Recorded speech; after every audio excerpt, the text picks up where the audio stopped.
السلام علیکم ورحمۃ اللہ وبرکاتہ۔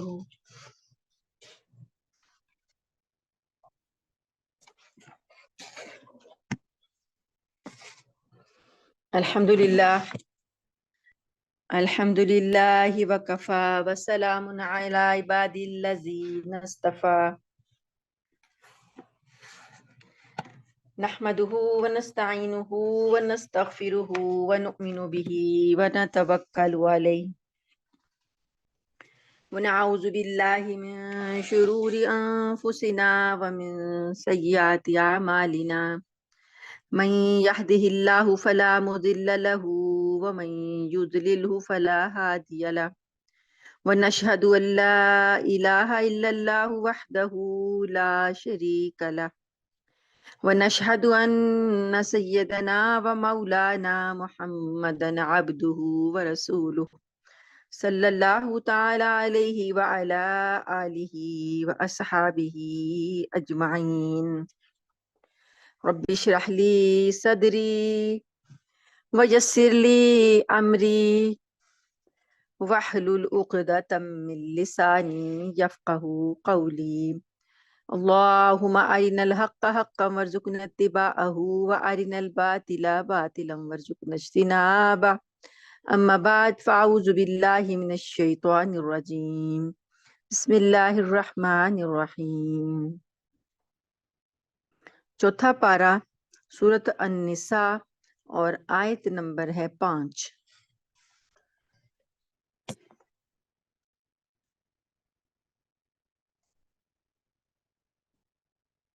اعوذ باللہ من الشیطان الرجیم بسم اللہ الرحمن الرحیم ولا تؤتوا السفهاء اموالکم التي جعل اللہ لکم قیاما وارزقوہم فیہا واکسوہم وقولوا لہم قولا معروفا۔ اور ناسمجھ یتیموں کو اپنے وہ مال حوالے نہ کرو جن کو اللہ نے تمہارے لیے زندگی کا سرمایہ بنایا ہے، ہاں ان کو ان میں سے کھلاؤ اور پہناؤ اور ان سے مناسب انداز میں بات کر لو۔ کل یہ تذکرہ شروع ہوا تھا کہ یتیم کی وراثت ہے اس کے سرپرست لوگ اس وراثت کی حفاظت بھی کریں گے اور اس کو مفید کام میں لگائیں گے، اور جب ان کو دینے کا وقت آئے گا کہ وراثت ان کے حوالے کر دی جائے تو اللہ پاک نے وہ بتایا کہ کس عمر میں یتیم بچے کو اس کا مال اس کے حوالے کیا جائے۔ تو اللہ پاک نے فرمایا کہ ناسمجھوں کو، سفہا بے عقل ناسمجھ لوگ جو ہیں، ان کو ان کے مال ان کو دے کر ایسا نہ کرو کہ ابھی وہ نہ سمجھی کی حالت میں تو ان کے مال ان کے ہاتھ میں پکڑا دو، یہ مال اصل میں ان کا سرمایہ ہے۔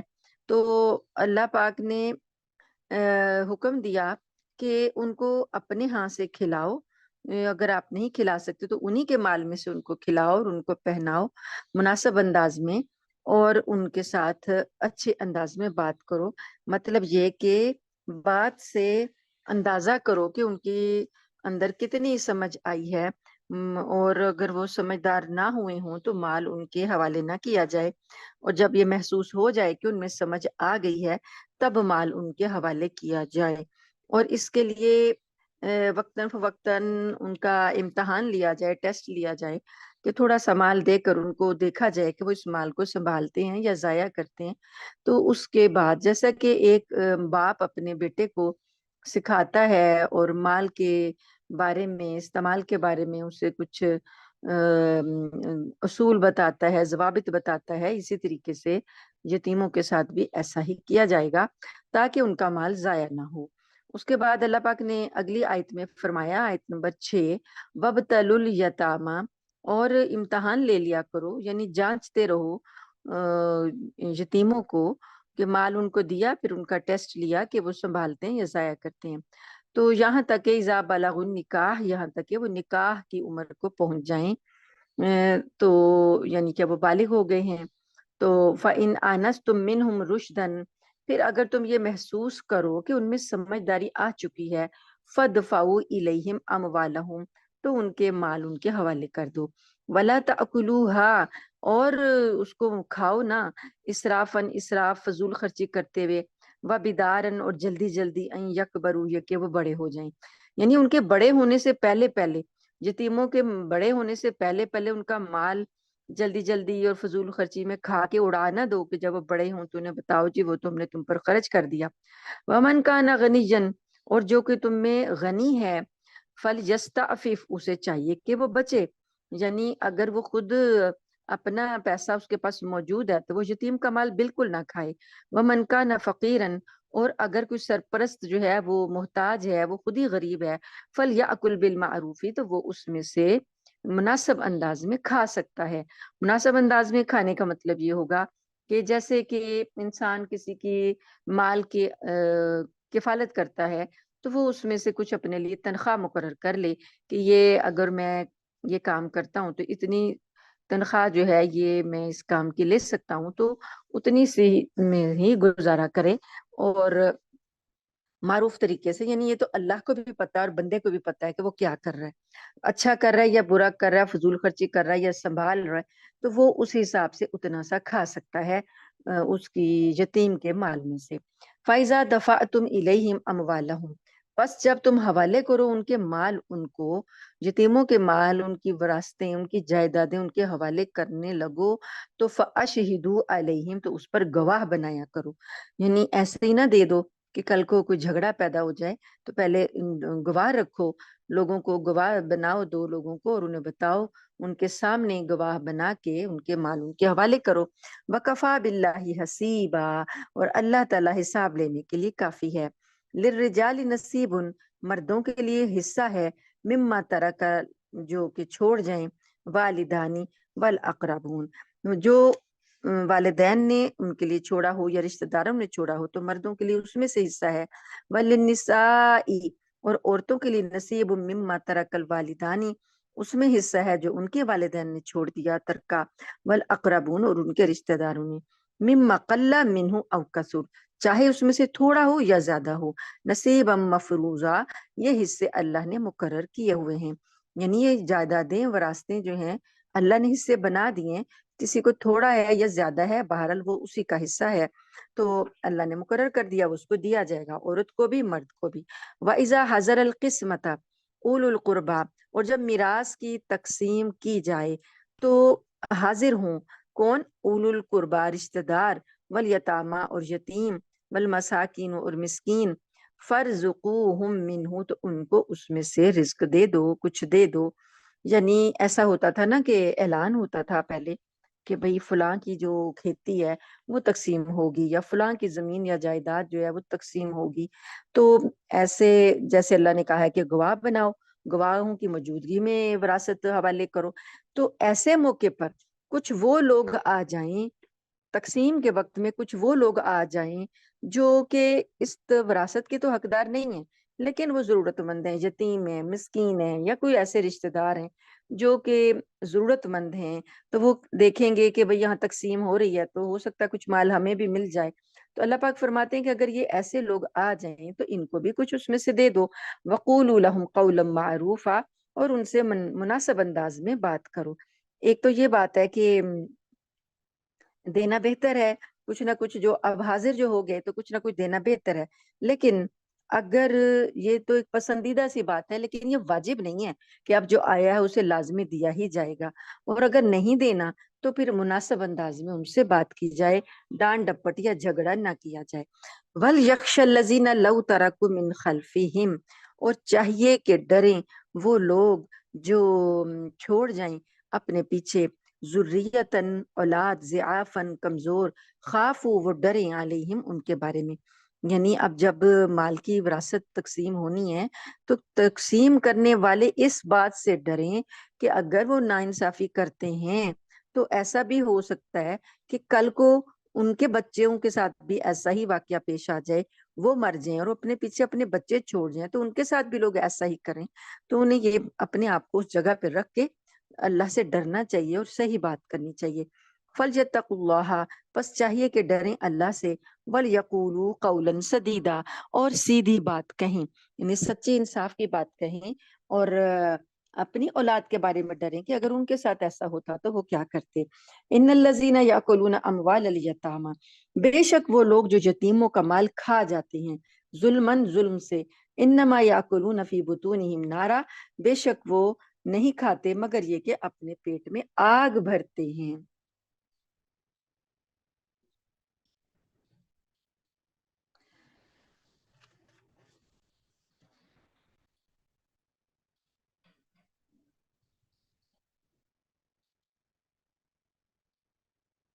کسی کا میسج. آیت نمبر ہے 10. اللہ تعالیٰ فرماتے ہیں ان الذین، یہ بتا دیا آپ کو کہ آپ نے پیٹوں میں آگ بھرتے ہیں اور جلد ہی ان کو آگ میں ڈالا جائے گا. یتیم کا مال بڑی خوشی خوشی کھانے والے، یہ آیت دیکھ لیں کہ اللہ پاک نے اس میں کیا کہا ہے کہ یتیم کا مال کھانے والا اپنے پیٹ میں آگ بھر رہا ہے اور اس کو بھی آگ میں ہی ڈالا جائے گا. یوصیکم اللہ فی اولادکم، اللہ تعالیٰ تمہاری اولاد کے بارے میں تم کو وصیت کرتا ہے. یہ آیت نمبر 11 ہے. للذکر مثل حظ الانثیین، اللہ تعالیٰ کہتا ہے جو وصیت کی اپنی اولاد کے بارے میں وہ کیا ہے کہ ایک جو مرد ہے، مرد کا حصہ دو عورتوں کے برابر ہے. فَإِن كُنَّ نِسَاءً فَوْقَ اثْنَتَيْنِ فَلَهُنَّ ثُلُثُ مَا تَرَكَ، اور اگر عورتیں صرف عورتیں ہی ہوں، دو یا دو سے زیادہ، یعنی لڑکا نہیں ہے، مرد نہیں ہے، بس خواتین ہی ہیں، دو ہیں یا دو سے زیادہ ہیں، تو مرنے والے نے جو کچھ چھوڑا ہو انہیں اس کا 2/3 ملے گا. ساری جائیداد نہیں ملے گی کہ خالی بیٹیاں بیٹیاں ہوں تو پھر ساری جائیداد بیٹیوں کو نہیں ملتی، بلکہ 2/3 ملے گا. 2/3 مطلب یہ کہ 3 حصے کیے جائیں گے تو 2 حصے ان بیٹیوں کو مل جائیں گے، تو ایک حصہ جو ہے وہ اللہ تعالیٰ نے جو اور وارث مقرر کیے ہیں ان کو ملے گا. اور اگر صرف ایک ہی عورت ہو، وَإِن كَانَتْ وَاحِدَةً فَلَهَا النِّصْفُ، ایک ہی بیٹی ہے کسی کی تو اس کو آدھی جائیداد مل جائے گی. وَلِأَبَوَيْهِ لِكُلِّ وَاحِدٍ مِّنْهُمَا السُّدُسُ، اور اگر والدین بھی ہیں، میت کے والدین بھی ہیں، تو ہر ایک کو، ماں اور باپ دونوں کو چھٹا حصہ ملے گا. مما ترک ان کان لہ ولد، اس میں سے اگر تو ان کی اولاد ہے. میت کی اولاد بھی ہے، والدین بھی ہیں، تو والدین کو ہر ایک کو چھٹا حصہ ملے گا. اور اگر اس کی اولاد نہیں ہے، صرف اور صرف والدین ہی ہیں، فَإِن لَمْ يَكُن لَهُ ولد، کوئی اولاد نہیں ہے، وَوَرِثَهُ أَبَوَاهُ، اور والدین ہی وارث ہیں، تو فَلِأُمِّهِ الثُّلُثُ، تو ماں کو تیسرا حصہ اور باقی باپ کو ملے گا. فَإِن كَانَ لَهُ إِخْوَةٌ فَلِأُمِّهِ السُّدُسُ، اور اگر اس کے کئی بھائی ہوں، اب ماں باپ کے ساتھ بھائی بھی ہیں تو کئی بھائی ہوں تو پھر ماں کو چھٹا حصہ دیا جائے گا. من بعد وصیت یوصی بها او دین، یہ سب اس وقت ہوگا جو اس نے وصیت کی اس کو پورا کر لیا جائے یا اس پر کوئی قرض ہے وہ ادا کر دیا جائے. آباؤکم و ابناؤکم لا تدرون ایہم اقرب لکم نفعا، تمہیں اس بات کا ٹھیک علم نہیں ہے کہ تمہارے باپ یا تمہارے بیٹے تم میں تمہارے لیے زیادہ نفع مند کون ہیں، تمہارے لیے زیادہ یعنی فائدہ دینے والے کون ہیں. اس لیے اللہ پاک نے جو فریضے بنائے ہیں، فریضۃ من اللہ، اللہ نے جو فرض رکھے ہیں ان کو پورا کیا جائے. ان اللہ کان علیما حکیما، بے شک اللہ تعالیٰ جاننے والا، حکمت والا ہے. وَلَكُمْ نِصْفُ مَا تَرَكَ أَزْوَاجُكُمْ، اور تمہارے لیے آدھا ہے جو چھوڑ جائیں تمہاری بیویاں. اگر کسی کی بیوی انتقال کر گئی اور اس کے پاس وراثت تھی، ترکہ تھا، تو آدمی کو، شوہر کو آدھا ملے گا. إِن لَمْ يَكُنْ لَهُنَّ وَلَدٌ، اگر ان کی اولاد نہیں ہے، عورت کی اولاد نہیں ہے تو پھر شوہر کو آدھا ملے گا. فَإِن كَانَ لَهُنَّ وَلَدٌ، اور اگر ان کی اولاد ہے، فَلَكُمُ الرُّبُعُ مِمَّا تَرَكْنَ مِن بَعْدِ وَصِيَّةٍ يُوصِينَ بِهَا أَوْ دَيْنٍ، تو پھر چوتھا حصہ ہے تمہارے لیے جو وہ چھوڑ جائیں اس وصیت کے بعد جو انہوں نے کی یا ان پر کوئی قرض ہے اس کی ادائیگی کے بعد. وَلَهُنَّ الرُّبُعُ مِمَّا تَرَكْتُمْ، اور اگر تم چھوڑ جاؤ یعنی تم مر جاؤ اور تمہاری بیویاں ہوں تو ان کے لیے چوتھا حصہ ہے. ان لم یکن لکم ولد، اگر تمہاری اولاد نہیں ہے. اور فإن کان لکم ولد، اور اگر تمہاری اولاد ہے، فلہن الثمن، تو پھر 8واں حصہ ہے. مما ترکتم، اس میں سے جو تم نے چھوڑا، من بعد وصیت، اس وصیت کے بعد، توصون بها، جو تم نے کی، او دینی یا جو قرض ہے اس کی ادائیگی کے بعد. یعنی جو ترکہ تقسیم ہوگا اس میں پہلے دو باتیں دیکھی جائیں گی کہ انہوں نے کیا وصیت کی ہے. وصیت کو اللہ تعالیٰ نے 1/3 کے لیے وصیت جائز رکھی ہے کہ تیسرا حصہ جو ہے آدمی اپنے ترکے کی وصیت کر سکتا ہے، ساری جائیداد کے نہیں کر سکتا. ساری جائیداد کے لیے یہ حصے اللہ نے جو بنا دیے، ماں کا، باپ کا، بھائیوں کا، بہن کا، ان سارے حصوں میں جو ہے اسی کے مطابق تقسیم ہوگی. بس تیسرے حصے کی اجازت ہے، اس کو دیکھا جائے گا کہ کیا وصیت کی. وصیت کے بعد پھر اگر اس پر کوئی قرض ہے وہ ادا کیا جائے گا. اس کے بعد جو ترکہ بچے گا اس کی تقسیم یہ بتائے گئے حصوں کے مطابق کر دی جائے گی. اللہ پاک آگے فرماتے ہیں کہ وَإِن كَانَ رَجُلٌ يُورَثُ كَلَالَةً، اگر کوئی ایسا مرد ہو جو کہ کلالہ ہو. کلالہ کا مطلب ہے کہ اس کے آدمی کی اولاد، مطلب نہ والدین زندہ ہو نہ اولاد ہو، بس بھائی بہن ہوں. یعنی اوپر بھی نسل جو ہے وہ نہیں ہے اور نیچے اولاد بھی نہیں ہے اور اوپر والدین بھی نہیں ہیں، بھائی اور بہن ہیں. تو اس سلسلے میں جو اس کو کلالہ کہتے ہیں، تو اس کے بارے میں اللہ تعالیٰ فرماتے ہیں کہ اگر کوئی ایسا شخص ہو نہ اس کے والدین زندہ ہو نہ اولاد، اور اس کا ایک بھائی اور بہن ہو، او امراتن ولہ اخن او اختن، ایک بھائی ہو اور ایک بہن ہو، فلکل واحد منہم السدس، تو ان میں سے ہر ایک چھٹے حصے کا حقدار ہے. فإن كانوا اکثر من ذلك، اور اگر یہ زیادہ ہوں یعنی بھائی بہن زیادہ ہیں، فہم شرکاء فی الثلث، تو وہ تیسرے حصے میں سارے شریک ہوں گے. من بعد وصیت یوصی بها او دین، اس وصیت کے بعد جو کہ کی گئی ہے یا وہ قرضے کے بعد. تو اب یہ جو علم ہے وراثت کا علم جو ہے، اس کو فقہ میں ایک باقاعدہ حیثیت حاصل ہے. ہر آدمی وراثت کے مسائل نہیں بتا سکتا. یعنی جتنے بھی عالم بن جاتے ہیں، کوئی 8 سال کے کورس کر کے، جو عالموں کے کورس ہوتے ہیں وہ کرتے ہیں، وفاق المدارس کی جو پڑھائی ہے وہ پڑھتے ہیں 8 سال کی، اس کے بعد بھی وراثت کا علم ہر کوئی نہیں بتا سکتا. یہ ایک الگ سے اس کی تعلیم ہوتی ہے، الگ سے کورس ہوتا ہے، اور اس کو علم الفرائض کہتے ہیں. نبی کریم صلی اللہ علیہ وآلہ وسلم کی حدیث مبارکہ کے مطابق جس نے علم الفرائض حاصل کر لیا اس نے آدھا علم حاصل کر لیا. یعنی جتنا علم موجود ہے آدھا علم جو ہے وہ علم الفرائض میں ہے، کیونکہ اس کے اندر بہت باریکیاں ہیں، بہت سی کنڈیشنز ہیں کہ کیا حالات ہوں، کتنے افراد ہوں، چھوٹی چھوٹی باریکیاں ہیں جو کہ اس علم کے ماہر ہی بتا سکتے ہیں. موٹے موٹے اصول جو ہیں وہ تو ہم بتا سکتے ہیں کہ ماں باپ کا چھٹا حصہ ہے، بیوی کا 8واں حصہ ہے، اور لڑکے کا دوہرا ڈبل ہے اور لڑکی کا ایک حصہ ہے. یہ موٹے موٹے اصول تو ہم ڈویژن کر سکتے ہیں، لیکن جو چھوٹی چھوٹی باریکیاں ہیں وہ مفتی جو وراثت کے علم کے ہوتے ہیں ان سے پوچھا جائے گا.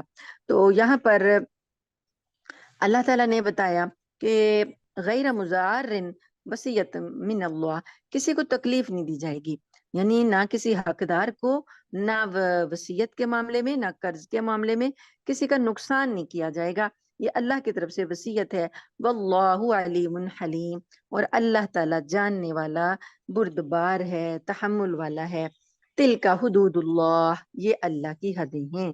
اب دیکھیے ہمارے ہاں وراثت کے معاملے میں بھی بہت زیادہ لاپرواہیاں اور زیادتیاں کی جاتی ہیں، اور خاص طور پہ یہ جو بیٹیاں ہیں ان کو حصے نہیں دیے جاتے، خاص طور پہ جو ذمہ دار لوگ ہوتے ہیں، جائیدادیں، وراثتیں، زمینیں، ان کے ہاں تو یہ عام بات ہے کہ بیٹی کو وراثت نہیں دینی، اس کو زمین جائیداد سے حصہ نہیں دینا، جو جائے گا بیٹوں کو جائے گا. بیٹی کی شادی کر کے اس کو جہیز دے دلا کے وہ فارغ ہو جاتے ہیں اور کہتے ہیں کہ بس بس اس کے ہم نے دے دیا. اور باپ کے مرنے کے بعد بھائی جو ہوتے ہیں وہ قابض ہوتے ہیں. بیٹی کو اس لیے نہیں دیا جاتا کہ اگر اس کو زمین دی جائے گی تو ہماری زمین ٹوٹے گی، ہماری زمین تقسیم ہوگی، ہماری کھیتی کم پڑ جائے گی، ہمارے باغات کم پڑ جائیں گے، اور یہ چونکہ بیاہ کے دوسرے خاندان میں چلی گئی ہے تو وہاں یہ ہماری وراثت چلی جائے گی.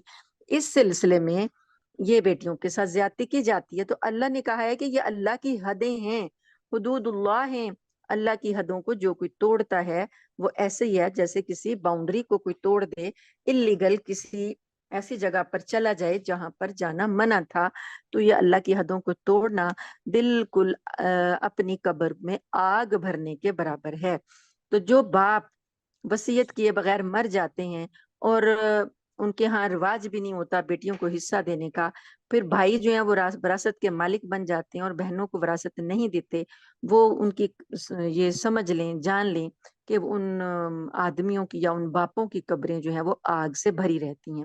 وَمَن يُطِعِ اللَّهَ وَرَسُولَهُ، اللہ تعالیٰ فرماتے ہیں کہ جو کوئی اطاعت کرے اللہ کی اور اس کے رسول کی، یدخلہ جنات تجری من تحتها الانہار خالدین فیہا، جو کوئی اطاعت کرے گا اللہ کی اور اس کے رسول کی تو اللہ تعالیٰ اس کو جنتوں میں داخل کرے گا، وہ جنتیں جن کے نیچے نہریں بہتی ہیں اس میں وہ ہمیشہ رہیں گے۔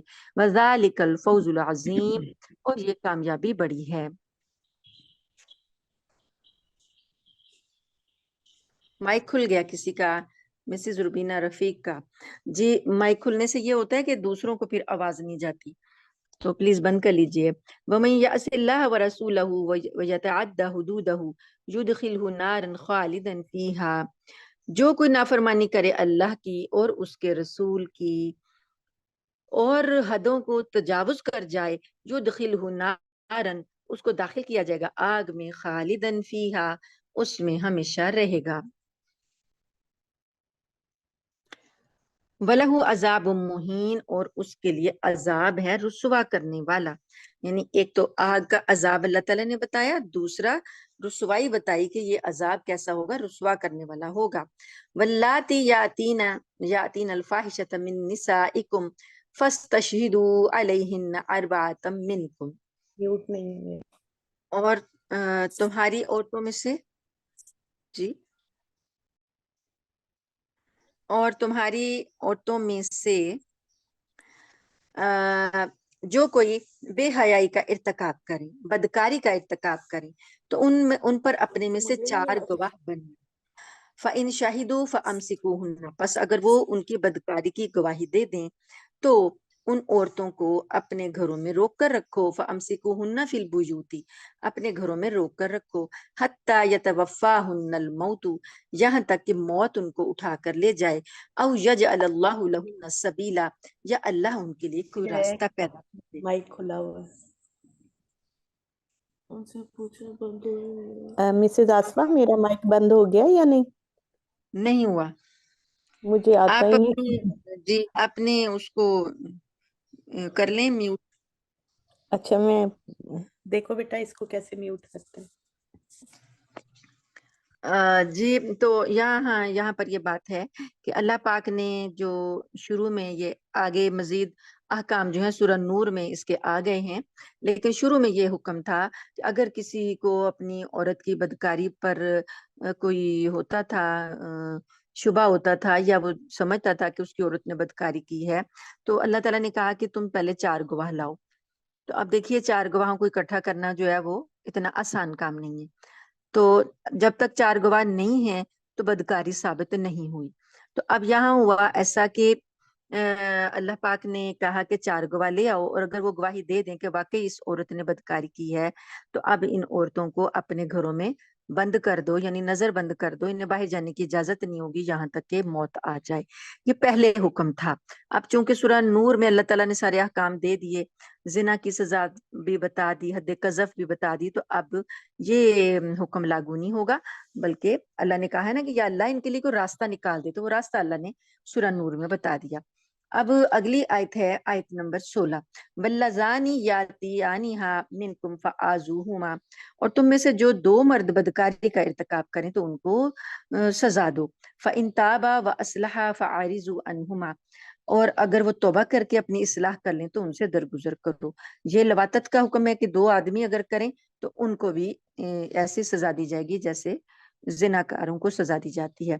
پھر اگر وہ توبہ کر لیں اور اپنی اصلاح کر لیں تو پھر اللہ تعالیٰ کہتے ہیں ان سے درگزر کرو، بے شک ان اللہ کان تواب الرحیم، بے شک اللہ تعالیٰ توبہ قبول کرنے والا، رحم کرنے والا ہے۔ انما التوبۃ علی الذین للذین یعملون السوء بجہالۃ، توبہ تو اللہ تعالیٰ ان لوگوں کی قبول کرتا ہے جنہوں نے عمل کیا کوئی برا جہالت میں، نادانی میں، ثم یتوبون من قریب، یعنی نادانی سے کوئی برائی ہو کر ڈالتے ہیں پھر جلد ہی توبہ کر لیتے ہیں، من قریب جلد ہی، یعنی گناہ کے بعد اس کو لمبا نہیں لے جاتے، اصرار نہیں کرتے، ڈھیل نہیں دیے جاتے، فوراً توبہ کرتے ہیں۔ فَأُولَئِكَ يَتُوبُ اللَّهُ عَلَيْهِمْ، چنانچہ اللہ تعالیٰ ان کی توبہ کو قبول فرماتا ہے۔ وَكَانَ اللَّهُ عَلِيمًا حَكِيمًا، اور ہے اللہ تعالیٰ جاننے والا، حکمت والا۔ وَلَيْسَتِ التَّوْبَةُ لِلَّذِينَ يَعْمَلُونَ السَّيِّئَاتِ، اور توبہ ان لوگوں کی نہیں ہے جو برائیاں کرتے ہیں، حتیٰ یہاں تک کہ اذا حضر احدہم الموت، اتنی برائیاں کرتے ہیں اور اتنی دیر تک توبہ نہیں کرتے یہاں تک کہ موت آ جاتی ہے۔ جب موت کا وقت قریب آتا ہے تو قال، وہ بندہ کہتا ہے، انی تبت الآن، اب میں توبہ کرتا ہوں، وللذین یموتون وہم کفار، تو اللہ تعالیٰ فرماتے ہیں اس کی جب کہ موت کو آنکھوں سے دیکھ لے تو جو موت کی غشی طاری ہو جائے، غرغرے کی کیفیت آ جائے، نزا کا عالم آ جائے، اس وقت توبہ قبول نہیں ہوتی۔ تو اللہ پاک نے فرمایا کہ نہ اس شخص کی توبہ قبول ہوگی جب وہ موت کے وقت کرے گا، اور نہ ان لوگوں کی جو مر گئے اور وہ کافر ہی تھے، کفر کی حالت میں موت آ گئی تو اب ان کی بھی کوئی توبہ قبول نہیں ہوگی۔ اولئک اعتدنا لهم عذابا علیما، یہ لوگ ہیں ان کے لیے ہم نے دکھ دینے والا عذاب تیار کر رکھا ہے۔ یا ایھا الذین آمنو، اے لوگو جو ایمان لائے ہو، لا یحل لکم، تمہارے لیے حلال نہیں ہے، ان ترثوا النساء کرہا، یہ کہ تم زبردستی عورتوں کے مالک بن بیٹھو۔ ولا تعذلوہن لتذہبوا، اور ان کو اس غرض سے قید مت کرو کہ وہ لتذہبوا ببعض ما آتیتموہن، کہ جو کچھ تم ان کو پہلے دے چکے ہو اس کا حصہ لے اڑو۔ یعنی طلاق والے معاملات بنے ہوئے ہیں، جھگڑا ہو رہا ہے، فساد ہو رہا ہے، لیکن آدمی جو ہے وہ طلاق اس لیے نہیں دے رہا کہ وہ اپنا حق سمجھتا ہے کہ میں کیوں اس کو طلاق دوں۔ دوسری بات یہ کہ اس کا مالک بن بیٹھا ہوا ہے، اور دوسری بات یہ کہ اسے یہ خطرہ ہے کہ جو کچھ میں نے اس کو اب تک مال دیا ہے،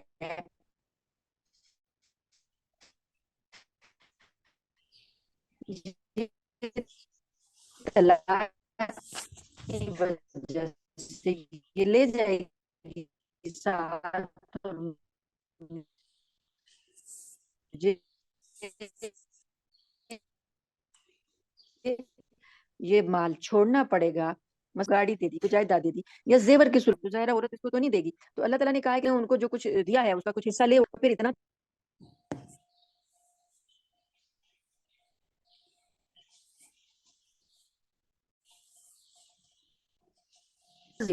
کھلی بے حیائی کے ساتھ آئیں، اور انہوں نے کوئی کھلی بے حیائی کا ارتکاب کیا ہو تو تم بطور سزا پھر ان کو مقید کرو۔ وَعَاشِرُوهُنَّ بِالْمَعْرُوفِ، ان کے ساتھ اچھے انداز میں زندگی گزارو، یعنی معاشرت جو ہے وہ حسن معاشرت ہو، بیویوں کے ساتھ اچھا سلوک کرو۔ فَإِن كَرِهْتُمُوهُنَّ، پس اگر وہ تمہیں ناپسند ہیں، یعنی کچھ باتیں عورتوں کی اگر تمہیں ناپسند ہیں، فَعَسَىٰ أَن تَكْرَهُوا شَيْئًا، تو ممکن ہے کہ کچھ چیزیں جو تمہیں ناپسند ہوں، وَيَجْعَلَ اللَّهُ فِيهِ خَيْرًا كَثِيرًا، لیکن اللہ نے اس میں بہت بڑی خیر رکھ دی ہو، یعنی کوئی عورت ایسی ہو جو بیوی ایک جو کہ کسی شخص کی پسند کے مطابق نہیں آئی، یا اس کے جو وہ چاہتا تھا وہ نہیں آئی، تو اب یہ اس کو اتنی پسند نہیں ہے، لیکن اللہ تعالیٰ فرماتے ہیں کہ تم یہ دیکھو کہ اس میں اللہ نے خیر کتنی رکھی ہے، کچھ چیزیں تمہیں ناپسند ہیں لیکن اس کے اندر جو خیر رکھی ہے اس کی طرف دیکھو تو پھر وہ تمہیں پسند آ جائے گی۔ وَإِنْ أَرَدْتُمُ اسْتِبْدَالَ زَوْجٍ مَكَانَ زَوْجٍ، اب اچھا سلوک کرنے کا کہا، اچھا سلوک کرنے کے لیے اللہ پاک نے جو دیا بتایا کہ کیا دیکھنا ہے کہ اللہ نے اس میں بھلائی، یعنی بعض اوقات بیوی اتنی پسند نہیں ہوتی لیکن اولاد اتنی اچھی اللہ تعالیٰ اس میں سے دیتے ہیں کہ آدمی اس اولاد کی وجہ سے خوش ہو جاتا ہے، اور اللہ نے کہا ہے کہ تم اچھا سلوک کرو ان کے ساتھ۔ پھر بھی اگر تم چاہتے ہو بدلنا، زوج مکان زوج، بیویوں کو ایک کی بدلے میں دوسری بیوی سے نکاح کرنا چاہتے ہو، وآتیتم احداہن قنطارا، اور تم نے ان میں سے ہر ایک کو ڈھیروں ڈھیر سونا دے رکھا ہے مہر کی صورت میں، فلا تأخذوا منه شیئا، تو اس میں سے کچھ بھی واپس نہیں لے سکتے. تأخذونه بہتانا و اثما مبینا، کیا تم واپس لوگے اس کو بہتان لگا کر یا کھلا گناہ کر کے؟ یعنی کس حیثیت سے واپس لوگے؟ کوئی بہتان لگاؤ گے یا گناہ کرو گے؟ وَكَيْفَ تَأْخُذُونَهُ، اور کیسے تم واپس لے سکتے ہو؟ وَقَدْ أَفْضَىٰ بَعْضُكُمْ إِلَىٰ بَعْضٍ، تم ایک دوسرے کے اتنا قریب آ چکے ہو. وَأَخَذْنَ مِنْكُمْ مِيثَاقًا غَلِيظًا، اور تم نے اللہ تعالیٰ نے تم دونوں سے ایک بھاری عہد لیا تھا. جو نکاح ہوتا ہے، نکاح میں ایک بھاری عہد ہوتا ہے، اور اس میں جو آیات ہیں وہ یہی ہوتی ہیں. سورہ نساء کی جو آیات ہیں کہ جس میں اللہ تعالیٰ نے تقوی اختیار کرنے کا حکم دیا، یہی آیات جو ہیں نکاح کے خطبے میں پڑھی جاتی ہیں. تو اللہ پاک فرماتے ہیں کہ بھاری عہد تم نے لیے ہوئے ہیں، تو تم اب کیسے وہ جو مہر ہے وہ واپس لے سکتے ہو؟ وَلَا تَنْكِحُوا مَا نَكَحَ آبَاؤُكُم مِّنَ النِّسَاءِ إِلَّا مَا قَدْ سَلَفَ، اور جن عورتوں سے تمہارے باپ کسی وقت میں نکاح کر چکے ہیں ان سے تم مت نکاح کرو مگر وہ جو پہلے ہو چکا. پہلے یہ بھی ایک برائی چل رہی تھی کہ ایک آدمی کی کئی بیویاں ہوتی تھیں، تو جب وہ آدمی مر جاتا تھا تو وہ جو اس کے منکوحہ ہوتی تھیں، یعنی اپنی ماں کو چھوڑ کر، سگی ماں کو چھوڑ کر باقی جو دوسری بیویاں ہوتی تھیں، تو بیٹے جو جوان ہوتے تھے وہ ان لوگوں ان سے مال وراثت سمجھ کے نکاح کر لیتے تھے. تو اللہ پاک نے یہاں منع کیا. اللہ نے کہا جو پہلے ہو چکا، اب آئندہ ایسا نہیں ہوگا. کیوں؟ انہو کانا فاحشۃ و مقتا، بے شک یہ بہت بڑی بے حیائی ہے، گھناؤنا عمل ہے. وساء سبیلا، اور بہت بے راہ روی کی بات ہے. حرمت علیکم، تم پر حرام کر دی گئیں، امہاتکم تمہاری مائیں، وبناتکم اور تمہاری بیٹیاں، واخواتکم اور تمہاری بہنیں، وعماتکم اور تمہاری پھوپھیاں، وخالاتکم اور تمہاری خالائیں، وبنات الاخی اور بھائی کی بیٹیاں، وبنات الاختی اور بہن کی بیٹیاں، وامہاتکم اللاتی ارضعنکم اور وہ مائیں جنہوں نے تم کو دودھ پلایا ہو، رضائی مائیں، واخواتکم من الرضاعتی اور رضائی بہنیں، وامہات نسائکم وربائبکم اللاتی فی حجورکم اور وہ عورتیں جو کہ جن کی بیٹیاں تمہاری گودوں میں کھیلی ہیں، اور من نسائکم اللاتی دخلتم بہن، وہ عورتیں جن کو تم نکاح کر کے اپنے ساتھ لائے ہو، اب ان کی جو بیٹیاں تمہاری گودوں میں پلی ہیں ان سے بھی نکاح نہیں کر سکتے. فَإِن لَمْ تَكُونُوا، پس اگر تم نے دخلتم بہن ان کو داخل نہیں کیا، مطلب کہ نکاح ہوا کسی وقت میں، رخصتی نہیں ہوئی، ان کے ساتھ وہ تعلقات زواجی قائم نہیں ہوئے، تو پھر اگر اس عورت کی کوئی بیٹی ہو جو کہ کسی وقت میں اس سے نکاح کی نوبت آ جائے، فلا جناح علیکم، تو پھر اس پر تم پر گناہ نہیں. وحلائل ابنائکم الذین من اصلابکم، اور تمہارے صلبی بیٹوں کی بیویاں بھی تمہارے لیے، بیویاں یعنی بہویں، وہ تمہارے لیے حلال نہیں ہیں. جو صلبی بیٹے ہیں، ایک تو رضائی بیٹے، وہ منہ بولے بیٹے ہیں نا، جس کو کسی بھی حساب سے بیٹا بنا لیا جائے، یا کزنز کے بچے یا بتیجے، کچھ ایسے جو صلبی بیٹے ہیں جو تمہارے گھر میں پیدا ہوئے ہیں، ان کی بیویاں جو بہویں ہیں وہ بھی تمہارے لیے حلال نہیں. وَأَن تَجْمَعُوا بین الاختین، اور یہ کہ تم جمع کرو دو بہنوں کو اکٹھا، دو بہنوں کو اکٹھا ایک نکاح میں جمع کرنا حلال نہیں ہے. الا ما قد سلف، مگر جو کہ پہلے ہو چکا. اللہ کان غفور الرحیم، بے شک اللہ بخشنے والا رحم کرنے والا ہے. مسز رفیق آپ کا مائک ابھی بھی بند نہیں ہوا. آیت نمبر 5واں پارہ شروع ہو رہا ہے، آیت نمبر 24. بسم اللہ الرحمن الرحیم.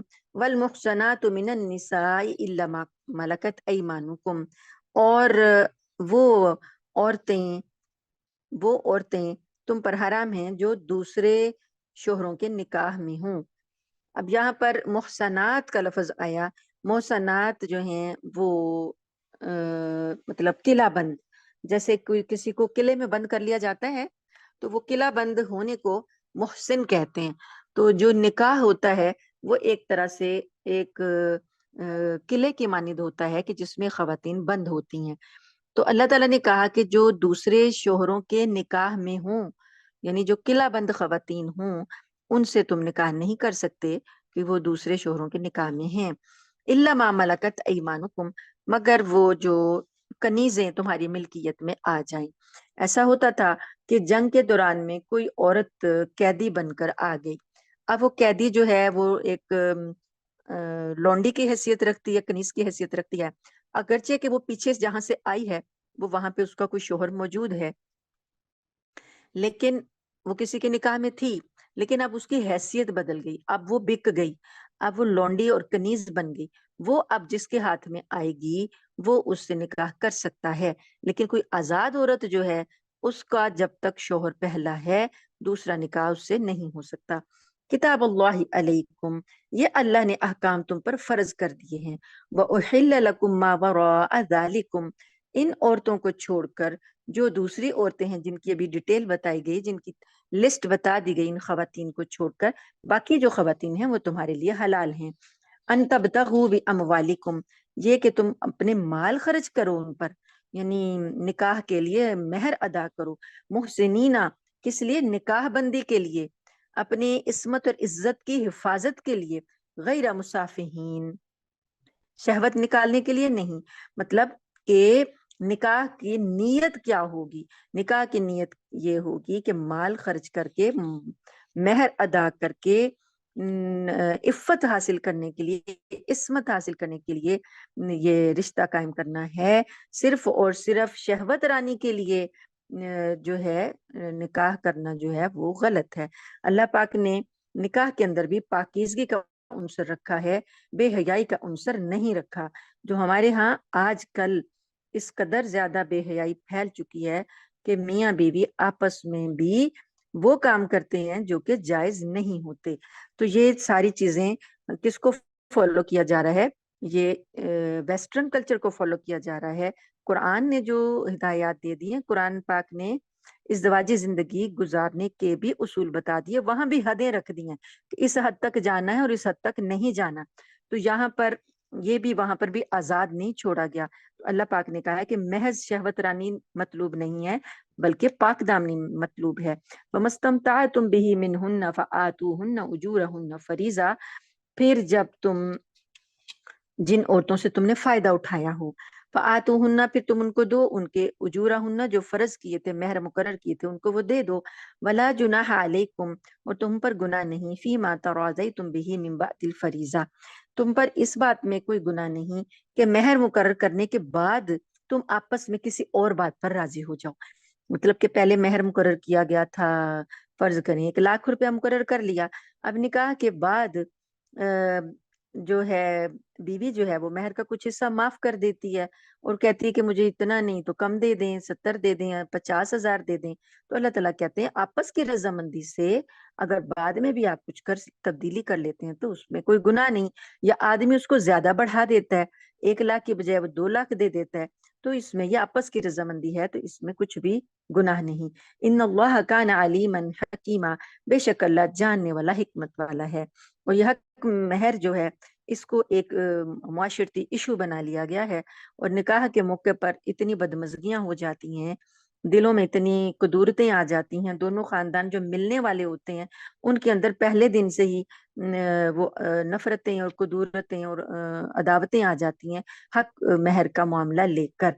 تو اس میں اللہ پاک نے خوش اسلوبی سے کرنے کا حکم دیا، آدمی کی استطاعت جو ہے وہ اپنی استطاعت کے مطابق معروف طریقے سے دے گا، اور لڑکی والے بھی جو ہیں اس کی استطاعت سے زیادہ اس پر بوجھ نہیں ڈالیں گے، اور ایک امیر آدمی جو ہے وہ اتنا کم نہیں دے گا کہ وہ لگے کہ جیسے کہ اس کے نزدیک اس کی اہمیت کوئی نہیں ہے۔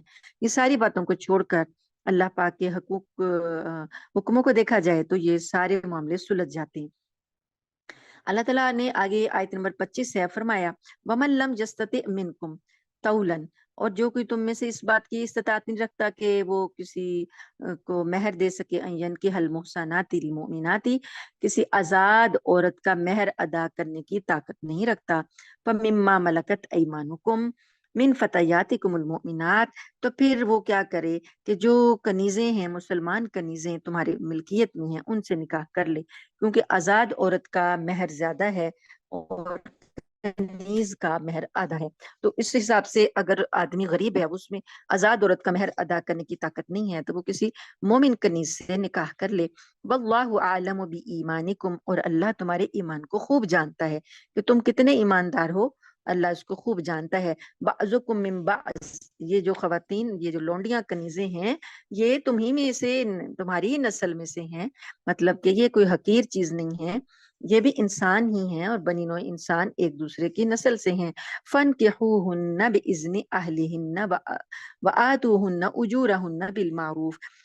تو لہٰذا ان کنیزوں سے نکاح کرو بِإِذْنِ أَهْلِهِنَّ، ان کے مالکوں کی اجازت سے. یعنی وہ کنیز جو ہے وہ کسی اور آدمی کی ملکیت ہے، تو اس کی اجازت سے نکاح کر لو.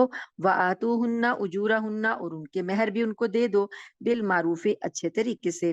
محسنات غیر مصافحات، یہ قید اللہ نے پھر یہاں پر بھی لگائی کہ نکاح جو ہے وہ عصمت اور پاکی حاصل کرنے کے لیے ہو، نہ کہ شہوت رانی کے لیے. ولا متخذات اخدان، اور نہ چھپی آشنائیاں پکڑنے کے لیے کہ چھپے ہوئے کوئی آشنائی چل رہی تھی، اب اس کی وجہ سے یہ کیا جا رہا ہے.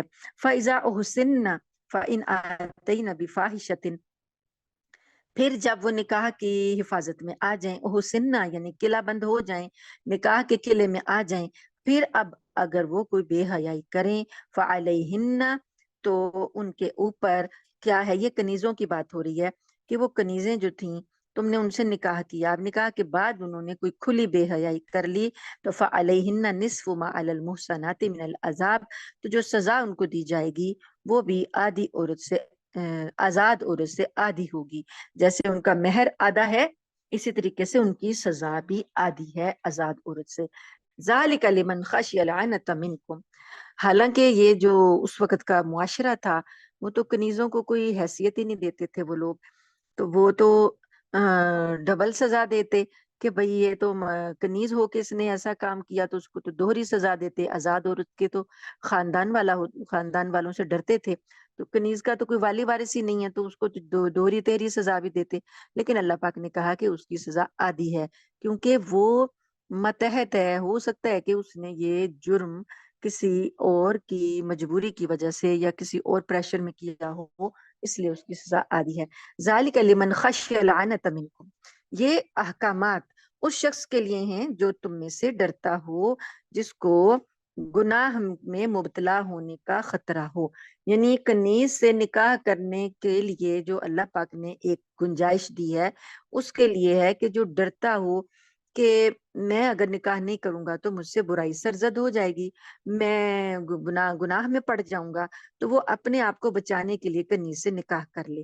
وَأَن تَصْبِرُوا، لیکن اللہ پاک نے فرمایا کیونکہ اس کے میں معاملات ذرا پیچیدہ ہو جاتے ہیں کہ وہ کنیز کسی اور کی ملکیت ہے، اس سے اجازت لی جائے گی، پھر اس کا نکاح کیا جائے گا، پھر اس سے جو اولاد پیدا ہوگی ہو سکتا ہے وہ بھی کنیزی ہو، لونڈی ہو، غلام ہو.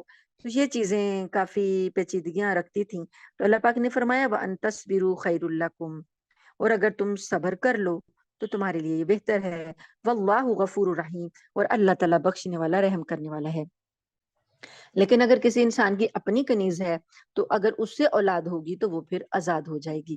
لیکن دوسرے کی کنیز ہے اور اس کی اجازت سے نکاح کرنا ہے، تو اس کے لیے پھر اللہ تعالیٰ نے کہا ہے کہ تم صبر ہی کر لو تو زیادہ بہتر ہے. اس شخص کے لیے اجازت ہے کہ جو گناہ میں پڑنے کا اندیشہ رکھتا ہو. آیت نمبر ہے 26 نمبر آیت. یرید اللہ لیبین لکم ویہدیکم سنن الذین من قبلکم ویتوب علیکم. یرید اللہ، اللہ چاہتا ہے، کیا چاہتا ہے کہ تمہارے لیے احکام کی وضاحت کر دے، اور جو نیک لوگ تم سے پہلے گزرے ہیں تم کو ان کے طور طریقوں پر لے آئے اور تم پر رحمت کے ساتھ توجہ فرمائے. واللہ علیم حکیم، اور اللہ تعالیٰ جاننے والا، حکمت والا ہے. واللہ یرید ان یتوب علیکم، اور اللہ تعالیٰ چاہتا ہے یہ کہ وہ تمہاری توبہ کو قبول کرے. ویرید الذین یتبعون الشہوات، اور چاہتے ہیں وہ لوگ جو کہ شہوات کی پیروی کرتے ہیں، ان تمیلوا، یہ کہ تم کو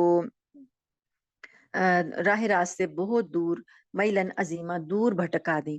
جو خواہشات کی پیروی کرتے ہیں ان کی یہ خواہش ہوتی ہے کہ مسلمانوں کو، مومنوں کو دور بھٹکا دیں، اور اللہ چاہتا ہے کہ وہ تمہاری توبہ قبول کرے. یرید اللہ ان یخفف عنکم، اللہ یہ چاہتا ہے کہ تمہارے سے یہ جو احکامات ہیں ان کا بوجھ کم کرے. وَخُلِقَ الْإِنسَانُ ضعیفا، اور انسان تو جو ہے کمزور پیدا کیا گیا ہے. یا ایھا الذین آمنو، اے لوگو جو ایمان لائے ہو، لا تأکلوا اموالکم بینکم، نہ تم کھاؤ آپس میں مال ایک دوسرے کے بالباطل، باطل طریقے سے ایک دوسرے کے مال مت کھاؤ. الا، مگر یہ کہ ان تکون تجارتن، مگر یہ کہ تجارت ہو، ان تراض منکم، تمہاری آپس کی رضامندی سے. ولا تقتلوا انفسکم، اور اپنے آپ کو قتل مت کرو. ان اللہ کان بکم رحیما، بے شک اللہ تعالی رحم کرنے والا ہے تم پر. اب سادہ سا مطلب یہ ہے کہ کسی کی جان لینا جو ہے وہ حرام ہے، تو اپنے آپ کو قتل کرنے کا یہ مطلب ہوا کہ ایک بندے نے کسی کی جان لی تو بدلے میں اسے اپنی جان دینی پڑے گی، تو اس نے اپنے آپ کو ہی قتل کیا نا. تو اسی طریقے سے ہر وہ چیز جو ہلاکت میں ڈالتی ہو اس سے دور رہنا چاہیے. کوئی ایسی نقصان دہ چیز استعمال کرنا جس کا پتہ ہو کہ یہ ہمیں ہلاکت میں ڈال دے گی، تو اللہ تعالیٰ نے اس سے منع کیا ہے.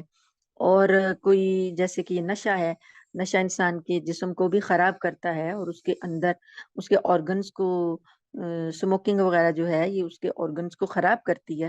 تو ایسی چیزیں جو صحت کو خراب کرتی ہیں، انسان اپنے آپ کو خود ہلاکت میں ڈالے، تو اس بات سے اللہ پاک نے منع کیا ہے. وَمَن يَفْعَلْ ذَلِكَ عُدْوَانًا وَظُلْمًا فَسَوْفَ نُصْلِيهِ نَارًا، جو شخص زیادتی اور ظلم کے طور پر ایسا کرے گا ہم اس کو آگ میں داخل کریں گے. وَكَانَ ذَلِكَ عَلَى اللَّهِ يَسِيرًا، اور آگ میں داخل کرنا اللہ کے لیے بہت آسان ہے. ان تجتنبوا کبائر، اور اگر تم ان بڑے بڑے گناہوں سے بچ جاؤ، اجتناب کرو، ما تنہون عنہ، جن سے تم کو منع کیا گیا ہے، نکفر عنکم سیئاتکم، تو ہم دور کر دیں گے تمہاری برائیاں تم سے، وندخلکم مدخلا کریما، اور تم کو بڑی باعزت جگہ میں داخل کریں گے. یعنی انسان جب گناہوں سے بچتا ہے، کبائر سے، کبیرہ گناہوں سے جن سے اس کو منع کیا گیا ہے، تو اللہ نے اس کا اجر بتایا کہ تم سے جو اللہ پاک گناہ جو ہیں وہ تمہاری دور کر دیں گے. جب کوئی شخص کبیرہ گناہوں سے بچتا ہے تو صغیرہ گناہوں سے بھی بچتا ہے. وہ نماز جو پڑھتا ہے، قرآن پڑھتا ہے، نیکیاں کرتا ہے، تو صغیرہ گناہ جو ہیں اس سے دھلتے جاتے ہیں. کبیرہ گناہ جو ہوتے ہیں وہ توبہ کے بغیر معاف نہیں ہوتے، اس لیے کبیرہ گناہوں کے لیے توبہ کرنی پڑتی ہے. لیکن صغیرہ گناہ اللہ اپنی رحمت سے، نیکیوں کی وجہ سے معاف کرتے جاتے ہیں. تو اللہ پاک فرماتے ہیں کہ تم کو وہ عزت والی جگہ میں داخل کرے گا.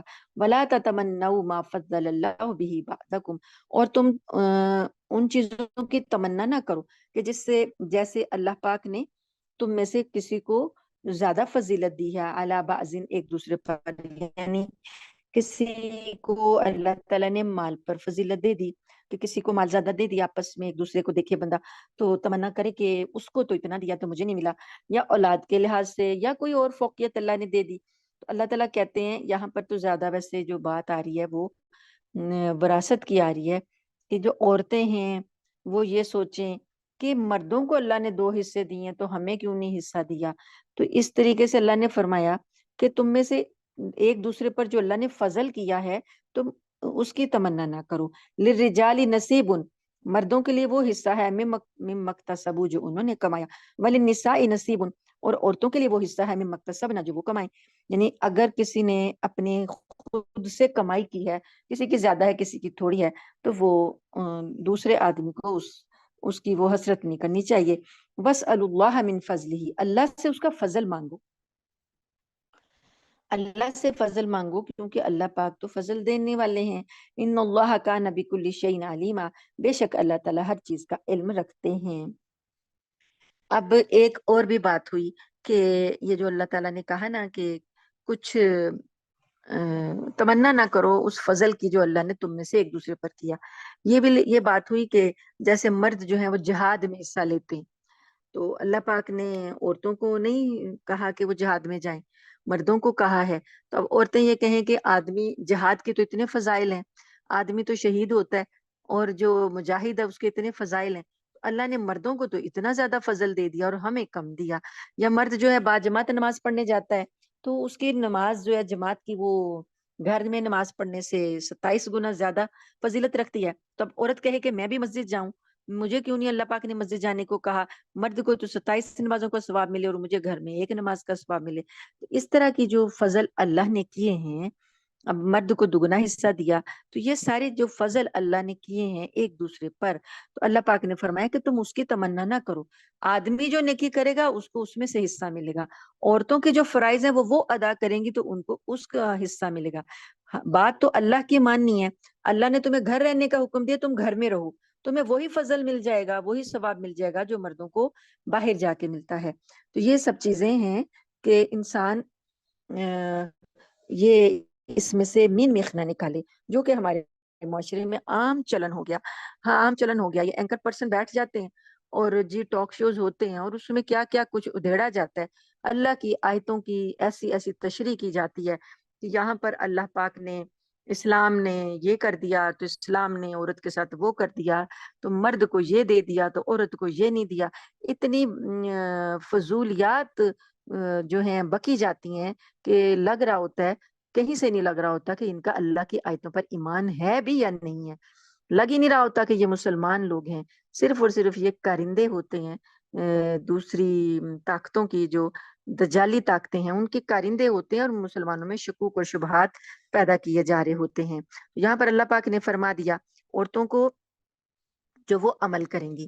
اب عورت کو اللہ پاک نے بچوں کی پرورش کی ذمہ داری دی ہے، تو بچوں کی پرورش کر کے عورت وہ سارے ثواب حاصل کر سکتی ہے جو مرد ایک جہاد میں جا کر ثواب حاصل کرتا ہے۔ تو اللہ تعالیٰ نے جو عورتوں کو اعمال دیے ہیں وہ کریں گی، تو اللہ نے کہا کہ اس کا اللہ کا فضل مانگا کرو، بے شک اللہ ہر چیز کا علم رکھتا ہے۔ وَلِكُلٍّ جَعَلْنَا مَوَالِيَ مِمَّا تَرَكَ الْوَالِدَانِ وَالْأَقْرَبُونَ، اور ہم نے ہر اس مال کے کچھ وارث مقرر کیے ہیں جو والدین اور قریب ترین رشتہ دار چھوڑ جائیں۔ والذین عقدت ایمانکم فآتوہم نصیبہم، اور جن لوگوں سے تم نے کوئی عہد باندھا ہو ان کو ان کا حصہ دو۔ مطلب یہ کہ اگر کسی نے، ویسے تو اللہ پاک نے حصے مقرر سب کے کر دیے ہیں، لیکن خود سے انسان نے کسی سے کوئی وعدہ کر لیا ہو کہ میں تمہیں حصہ دوں گا، یا کہ عہد باندھا ہو، جیسے کہ مہاجرین اور انصار تھے۔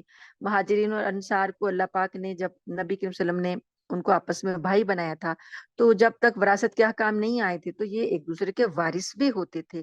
تو اس لیے، اور جس شخص کے ہاتھ پر وہ مسلمان ہوتا تھا کوئی شخص، تو بعض اوقات وہ اس کے ساتھ یہ عہد کر لیتا تھا کہ وہ دونوں بھائی ہو گئے ہیں تو اب ہم ایک دوسرے کے وارث بھی ہوں گے۔ ایسے رشتے کو موالات کہا جاتا ہے۔ تو یہاں اسی معاہدے کا ذکر آیا ہے، موالات، کہ یہ رشتہ اب بھی کسی نو مسلم سے قائم ہو سکتا ہے، کہ مطلب کہ اب وہ آدمی جو مسلمان ہوا، نیا نیا مسلمان ہوا، اس کے جو پیچھے والے لوگ ہیں وہ تو اسے اب کچھ نہیں دیں گے نا، تو جو اس کے اب یہ جو آدمی جس نے اس کو مسلمان کیا، اس کے کوئی اپنے رشتہ دار بھی موجود نہیں ہے، تو وہ اپنے اس موالی کو اپنی وراثت میں سے حصہ دینے کا وعدہ اگر کر لیتا ہے تو وہ دے گا۔ لیکن ایسا نہیں ہو سکتا کہ وارثوں کو چھوڑ کر غیر وارث میں جائیداد تقسیم کر دی جائے، وارثوں کے حصے دیے جائیں گے، تو ایسا نہیں ہوگا، کسی وارث کے ساتھ زیادتی نہیں کی جائے گی۔ اللہ تعالیٰ فرماتے ہیں ان اللہ کان علی کل شیء شہیدا، بے شک اللہ تعالیٰ تمہارے تمام کاموں پر گواہ ہے۔ الرجال قوامون علی النساء، مرد جو ہیں وہ نگران ہیں عورتوں کے اوپر، قوام ہیں۔ اب قوام کی جو تشریح ہے وہ مختلف انداز میں کی گئی ہے کہ مرد جو ہیں نگران ہیں، قوام ہیں۔ قوام ہوتا ہے کہ تھوڑا سا جس کی ایسی حیثیت ہو جس کی بات مانی جائے، وہ تمہارے معاملات کا ذمہ دار ہو۔ تو ایسا ہی ہے نا، ہمارے مرد جو ہیں وہ ہمارے معاملات کے ذمہ دار ہوتے ہیں، ہمارے تحفظ کی ذمہ داری اٹھاتے ہیں، ہمارے علاج معالجے کے خراجات کی ذمہ داری اٹھاتے ہیں، ہمارے کپڑے کی کھانے کی ذمہ داری اٹھاتے ہیں، ہمیں رہائش دیتے ہیں، ہمیں ہر جگہ سے تحفظ دیتے ہیں، ہر لحاظ سے ہماری وہ حفاظت کرتے ہیں، تو وہ ہمارے نگران ہیں، ہمارے معاملات کے نگران ہیں۔ تو ایک آدمی جو ہے وہ ایک عورت کے ساتھ اتنا حسن سلوک کر رہا ہو، اس پر مال خرچ کر رہا ہو، روزانہ صبح سے شام تک وہ اپنا خون پسینہ بہائے اور لا کے اپنے گھر والوں کو کھلائے، تو کیا اس کو یہ حق نہیں ہے کہ وہ ان کے معاملات، گھر کے معاملات کے بارے میں لوگ جو ہیں اس سے مشورہ لیں اور اس کی اجازت سے کام کریں، اور اس کے حکم کی نافرمانی نہ کریں. تو یہ اللہ پاک نے مردوں کو جو قوام بنایا عورتوں پر، یہ ایک حسن معاشرت کے لیے بنایا کہ معاشرے کے اندر خاندان بنیادی اکائی ہے. جب یہاں امن اور سکون اور چین نہیں ہوگا، جب یہاں پر حسن اخلاق نہیں ہوگا، تو باہر کیسے معاشرہ جو ہے وہ اچھا ہو سکتا ہے. تو ایک ایک اکائی، ایک ایک یونٹ جو خاندانی یونٹ ہے، اس کو اچھے انداز میں جب چلایا جائے گا تو پورا معاشرہ اچھا ہو جائے گا. تو اب اس پر یہ اعتراض کرنا کہ ہم آدمی کا کہنا کیوں مانیں، آدمی کی مرضی سے ہم کیوں چلیں، آدمی جو ہے ہم پر حکم کیوں چلائیں، یہ چیزیں جو اللہ پاک نے فرمایا کہ یہ آدمیوں کو اللہ نے نگران بنا دیا عورتوں پر. بما فضل اللہ بعضهم علی بعض، کیونکہ ان کو کچھ معاملات میں فضیلت دی گئی ہے. وہ قوت زیادہ رکھتا ہے، وہ سمجھ سوچ زیادہ رکھتا ہے، وہ زیادہ ہوشیار ہوتا ہے، وہ زیادہ محنت کر سکتا ہے، وہ زیادہ قوی جسم رکھتا ہے. تو اللہ پاک نے فرمایا کہ ان کو فضیلت دی ہے. وبما، اور دوسری بات یہ ہے، انفقوا من اموالہم، دوسری بات یہ ہے کہ وہ اپنا مال تم پر خرچ کرتے ہیں. فالصالحات قانتات، کون ہے جو کسی پر اپنا مال خرچ کرتا ہے؟ سگے بہن بھائی بھی ایک لمٹ تک کرتے ہیں. ساری ذمہ داریاں کوئی بھی نہیں اٹھاتا، نہ بہن بہن کی اٹھا سکتی ہے، نہ بھائی بھائی کی اٹھا سکتا ہے. صرف والدین ہیں جو زیادہ کر سکتے ہیں، اور ایک شوہر ہے جو کہ اپنی بیوی پر خرچ کرتا ہے. تو جو وہ مال خرچ کرتے ہیں تو ان کو اس بات کا حق ہے کہ وہ تمہارے قوام ہیں. فالصالحات، تو نیک عورتیں جو ہیں، قانتات، اللہ نے ان کی نشانیاں بتائیں کہ نیک عورتیں کون ہیں. فرمانبردار ہوتی ہیں. حافظات للغیب، وہ حفاظت کرنے والی ہوتی ہیں غیب کی. بما حافظ اللہ، جو اللہ نے ان کو شوہروں کی آ رہے ہیں سگنل کے، تو ڈسکنیکٹ ہو رہی ہے بار بار.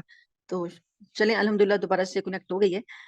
تو یہ ہے کہ یہاں پر آیت نمبر چل رہی ہے ہماری 35، 34 نمبر آیت جو تھی وہ پڑھ لی ہے.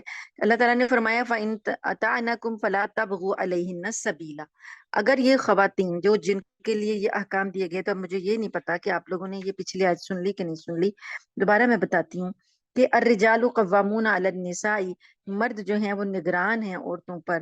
بما فضل اللہ بعضهم علی بعض، اس وجہ سے کہ اللہ پاک نے ان میں سے ایک دوسرے کو فضیلت دی ہے. وبما انفقوا من اموالہم، اور اس وجہ سے کہ وہ اپنا مال ان پر خرچ کرتے ہیں، یعنی عورتوں پر اپنا مال خرچ کرتے ہیں. فالصالحات، نیک عورتیں وہ ہوتی ہیں، قانتات، جو فرمانبرداریاں کرتی ہیں، یعنی نیک عورتیں خامدوں کی فرمانبردار ہوتی ہیں. حافظات للغیب، اور اس کی غیر موجودگی میں اپنی عزت اور عصمت اور مال اور اولاد کی جو اللہ نے نگران اس کو بنایا ہے اس کی حفاظت کرتی ہیں. واللاتی تخافون نشوزہن، اور جن عورتوں سے تمہیں سرکشی کا اندیشہ ہو، فعظوہن، تو پہلے ان کو نصیحت سے سمجھاؤ. وہجروہن، اگر وہ نہ مانے تو الگ کر دو. فی المضاجع، ان کو الگ کر دو اپنے بستروں سے. اب بھی نہ وہ مانی، وضربوہن، تو پھر ان کو مار سکتے ہو اصلاح کے لیے. فَإِنْ أَطَعْنَكُمْ، یعنی پھر اگر وہ اب اطاعت کر لیں تمہاری، تو فلا تبغوا علیہن السبیلا، تو اب تم ان پر کوئی راستہ تلاش نہ کرو سختی کرنے کا یا مارنے کا یا ان کو تنگ کرنے کا.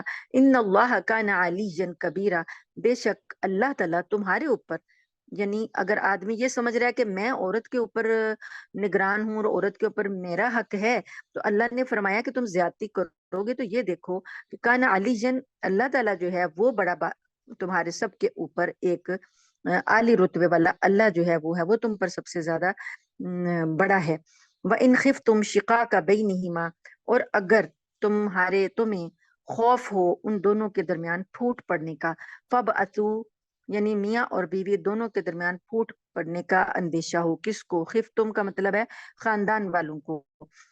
تو پھر کیا کرو؟ فَبْعَثُوا حَكَمًا مِّنْ أَهْلِهِ، تو مقرر کر لو ایک حکم، ایک فیصلہ کرنے والا عورت کے مرد کے گھر والوں سے، خاندان سے. وَحَكَمًا مِّنْ أَهْلِهَا، اور ایک حکم، ایک فیصلہ کرنے والا عورت کے خاندان والوں سے. ان یریدا، اگر وہ دونوں اصلاح چاہتے ہوں گے، یعنی آدمی اور عورت دونوں کی نیت ہوگی کہ یہ ہماری صلح ہو جائے. ان یریدا اصلاحا، اگر وہ دونوں صلح چاہتے ہوں گے. یوفق اللہ بینہما، تو اللہ تعالیٰ ان دونوں کے درمیان موافقت کرا دے گا. لیکن اگر دونوں کی نیت نہیں ہے جڑنے کی دونوں کی نیت نہیں ہے اصلاح کی، تو پھر اصلاح کی جتنی بھی کوششیں کی جائیں اصلاح ہو نہیں سکتی۔ ان اللہ کان علیما خبیرا، بے شک اللہ تعالیٰ علم رکھنے والا، خبر رکھنے والا ہے۔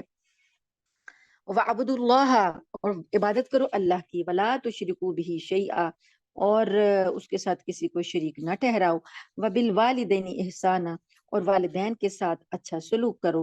وَبِذِي الْقُرْبَى، اور رشتہ داروں کے ساتھ، وَالْيَتَامَى، اور یتیموں کے ساتھ، وَالْمَسَاكِينِ، مسکینوں، وَالْجَارِ ذِي الْقُرْبَى، اور رشتہ دار ہمسائے کے ساتھ، وَالْجَارِ الْجُنُبِ، اور دور والے پڑوسی کے ساتھ، وَالصَّاحِبِ بِالْجَنبِ، اور ساتھ بیٹھے ہوئے شخص کے ساتھ، وابن السبیلی، اور مسافر کے ساتھ، وما ملکت ایمانکم، اور جو تمہارے غلام اور باندیاں ہیں ان کے ساتھ۔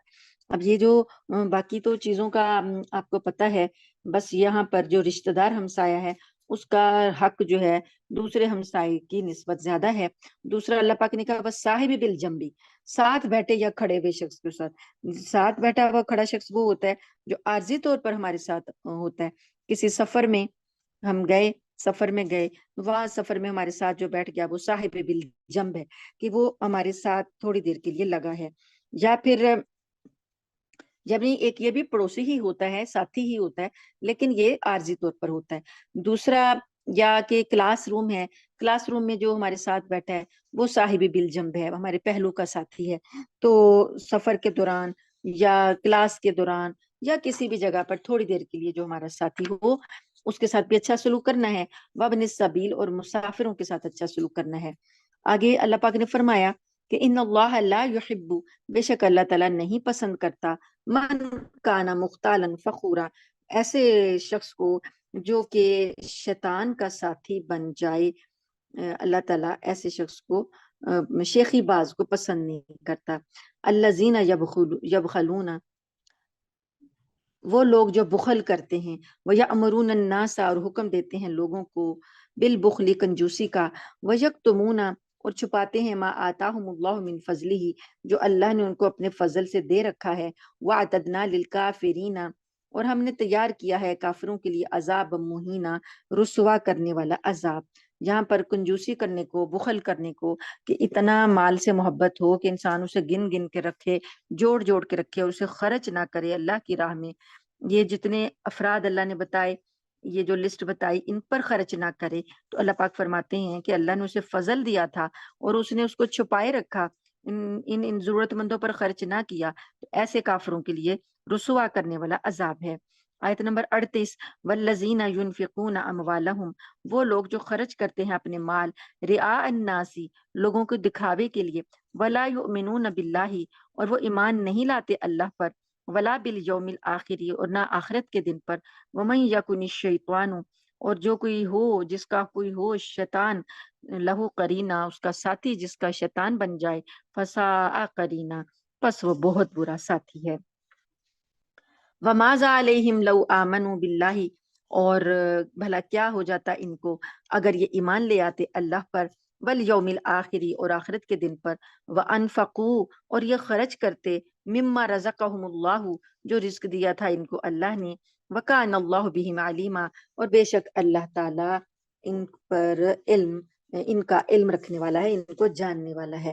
ان اللہ، بے شک اللہ، لا یظلم، نہیں ظلم کرتا، مثقال ذرۃ، ذرہ برابر بھی ظلم نہیں کرتا۔ وَإِن تَكُ حَسَنَةً، اور اگر کوئی نیکی ہو تو، یضاعفها، بڑھا دیتا ہے اس کو، وَيُؤْتِ مِن لَدُنْهُ، اور کئی گنا اپنے پاس سے عطا کرتا ہے، اجرا عظیما، بہت بڑا اجر۔ دیکھیں ظلم تو اللہ تعالیٰ کرتے نہیں ہیں، لیکن اگر کوئی نیکیاں کرتا ہے نا، تو نیکیوں کو اللہ تعالیٰ ایک نیکی کو ایک نیکی نہیں شمار کرتے، اللہ تعالیٰ اس کو کئی گنا بڑھا دیتے ہیں نیکیوں کو۔ یہ اللہ تعالیٰ اتنا زیادہ فضل اور رحم کرنے والے ہیں اپنے بندوں پر۔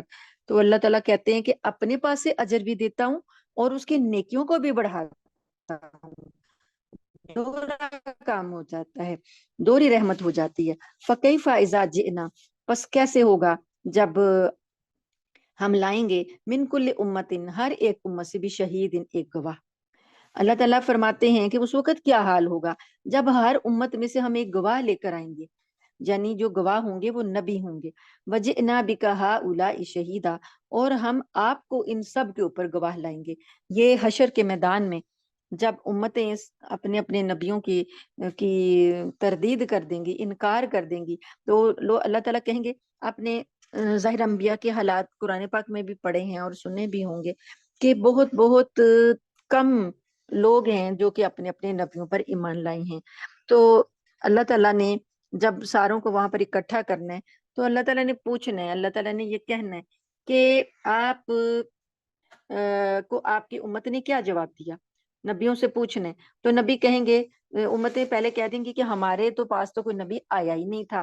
پھر اللہ تعالیٰ نبیوں سے پوچھیں گے تو نبی کہہ دیں گے کہ ہماری امتوں نے ہمیں جھٹلا دیا تھا. پھر اللہ تعالیٰ نبی کریم صلی اللہ علیہ وآلہ وسلم کو ان سب پر گواہ بنائیں گے اور نبی کریم تصدیق کریں گے کہ یہ تمام نبی جو ہیں یہ سچ کہہ رہے ہیں. تو اللہ فرماتے ہیں کہ اس دن کیا حال ہوگا، یومئذ یود الذین کفروا، اس دن یہ جو کافر لوگ ہیں یہ تمنا کریں گے، وَأَصْحَابُ الرَّسُولَ، اور جنہوں نے رسول کی نافرمانی کی تھی یہ تمنا کریں گے، لَوْ تُسَوَّى بِهِمُ الْأَرْضُ، کاش زمین ان کے اوپر برابر کر دی جائے. یعنی زمین پھٹے، وہ زمین میں دھنس جائیں اور اوپر سے زمین برابر کر دی جائے اور اللہ کا سامنا نہ کرنا پڑے، آگ کا سامنا نہ کرنا پڑے. وَلَا يَكْتُمُونَ اللَّهَ حَدِيثًا، اور اللہ تعالیٰ سے کوئی بھی بات یہ چھپا نہیں سکتے. یا ایھا الذین آمنوا، اے لوگو جو ایمان لائے ہو، لا تقربوا الصلاۃ، تم نماز کے قریب نہ جانا، وانتم سکارا، اور تم نشے کی حالت میں ہو، حتیٰ یہاں تک کہ تعلموا، تم جان لو، ما تقولون، جو کچھ تم کہتے ہو، ولا جنوبن، اور نہ کوئی جنبی شخص، ولا الا عابر سبیل، سوائے اس کے کہ وہ مسافر ہو، حتیٰ تغتسلوا، یہاں تک کہ تم غسل کر لو. نماز کے قریب نشے کی حالت میں نہ جانا، اس کا یہ مطلب ہے کہ نشے کی حالت میں نماز نہیں پڑھی جا سکتی. تو جو صحابہ کرام نماز سے محبت کرنے والے تھے وہ یہاں پر یہ انہوں نے شراب کو چھوڑ دیا. یہ پہلا حکم ہے جو شراب کے لیے، حرم کو اللہ پاک نے فوراً حرام نہیں کیا. مدینہ میں آنے کے بعد 3 درجوں میں شراب کی حرمت کا حکم دیا گیا. تو یہ پہلا حکم ہے کہ نماز نہیں پڑھ سکتے. تو اب جو شخص نماز پڑھنے والا ہے وہ نماز کے اوقات میں شراب کو چھوڑ دے گا. تو یہاں پر یہ ہوا کہ کمی کی گئی تھوڑا تھوڑا کر کے، کیونکہ نشہ تھا، تھوڑا تھوڑا کر کے اس کو ہٹایا گیا. تو اب اللہ پاک نے کہا کہ جب تک تمہیں یہ نہ سمجھ آئے، تم جو بات کر رہے ہو تمہیں اس کا پتہ نہ چلے کہ تم کیا کہہ رہے ہو، یعنی ہوش حواس قائم نہ ہو جائیں، تب تک تم نماز نہیں پڑھ سکتے. اور جنابت کی حالت میں بھی نماز نہیں پڑھ سکتے جہاں تک کہ وہ غسل کر لے، مگر یہ کہ مسافر ہو. اگر کوئی مسافر ہے، اس کے پاس غسل کے لیے پانی نہیں ہے، تو پھر وہ تیمم کر کر نماز پڑھے گا.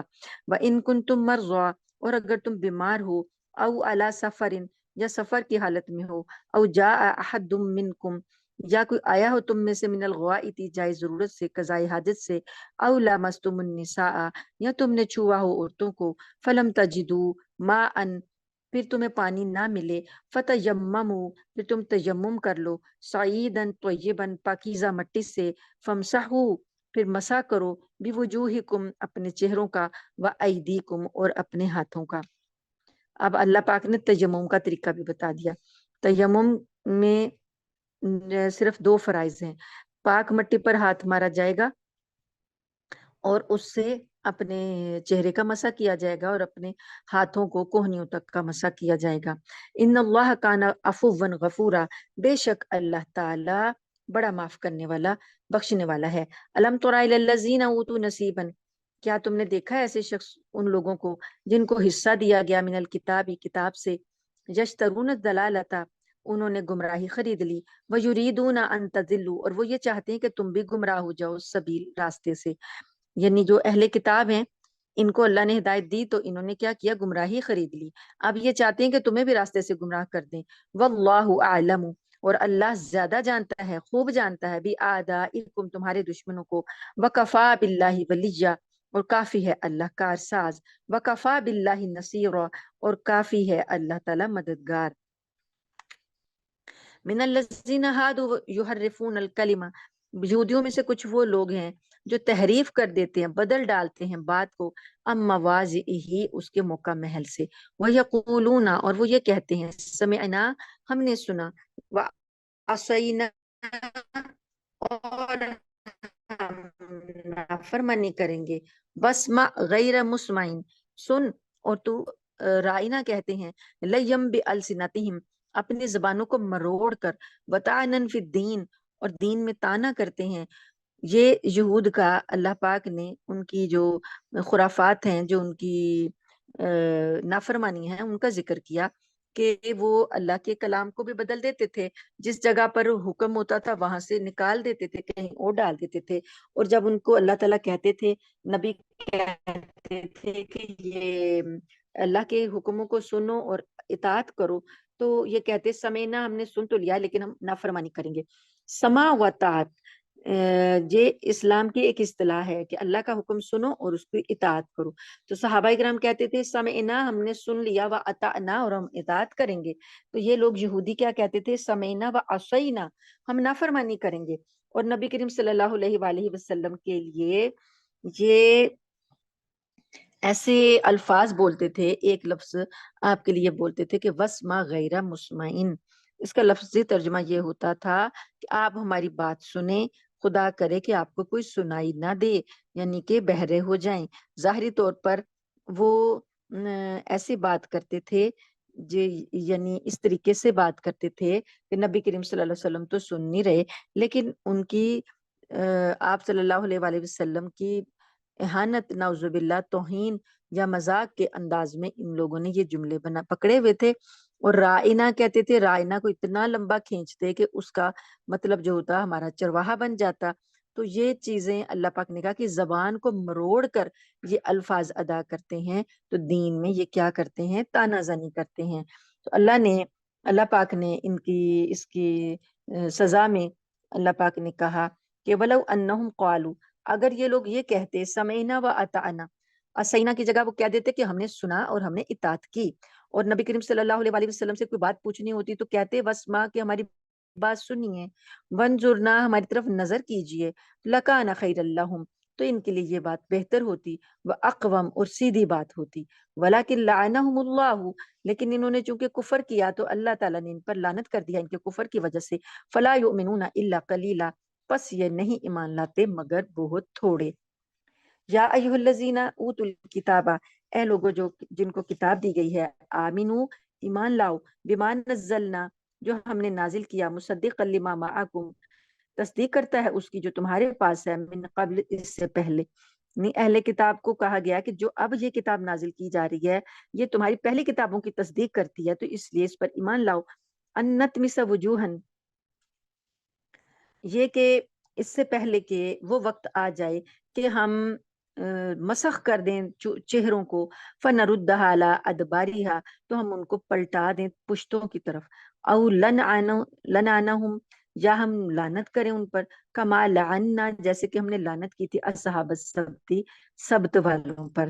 اب یہ اہل کتاب کو وعید بھی دی جا رہی ہے، حکم بھی دیا جا رہا ہے اس آیت میں کہ ایسا نہ ہو کہ تم ایمان نہ لائے ابھی تک، جو پہلے کتاب نازل ہوئی تھی نہ ان پر، نہ جو اب نازل ہوئی ان پر، تو ایمان نہ لائے تو وہ وقت آ جائے کہ تمہارے چہروں کو اللہ تعالیٰ پچھلی طرف پشتوں کی طرف جوڑ دے، یعنی کہ چہرہ جو ہے وہ پچھلی طرف جوڑ کر اس کو مسخ کر دیا جائے، یا جیسے اصحاب سبت والے ہفتے کی نافرمانی کرنے والے جو لوگ تھے جن کو سور اور بندر بنا دیا گیا تھا، یا ان جیسی تم پر لعنت کر دی جائے۔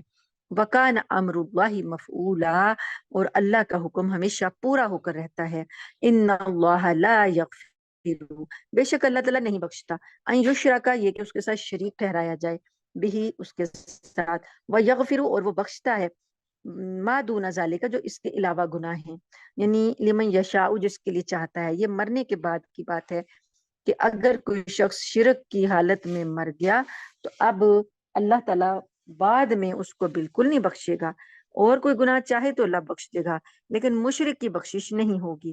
ومن یشرک باللہ اور جو کوئی شرک کرے اللہ کے ساتھ، فقد افترا اسما عظیما پس تحقیق اس نے بہت بڑا بہتان باندھا اور بہت بڑا گناہ کیا۔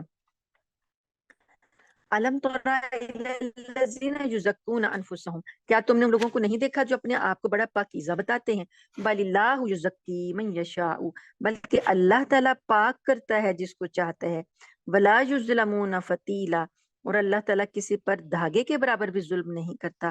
انظر کیف یفترون علی اللہ الکذب، دیکھو کہ یہ لوگ کس طریقے سے اللہ پر جھوٹ باندھ رہے ہیں۔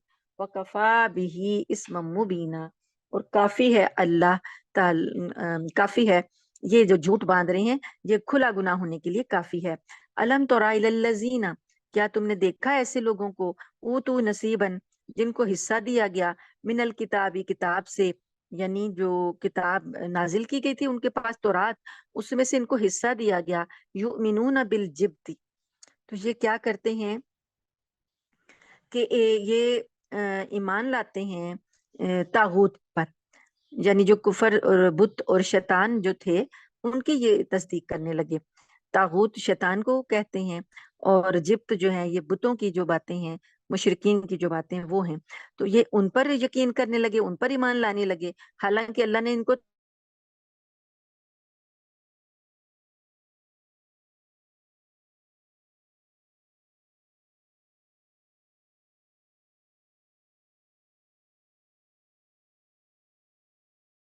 یہ اصل میں یہودیوں کا اور مشرکوں کا تو کوئی میل ہی نہیں ہے۔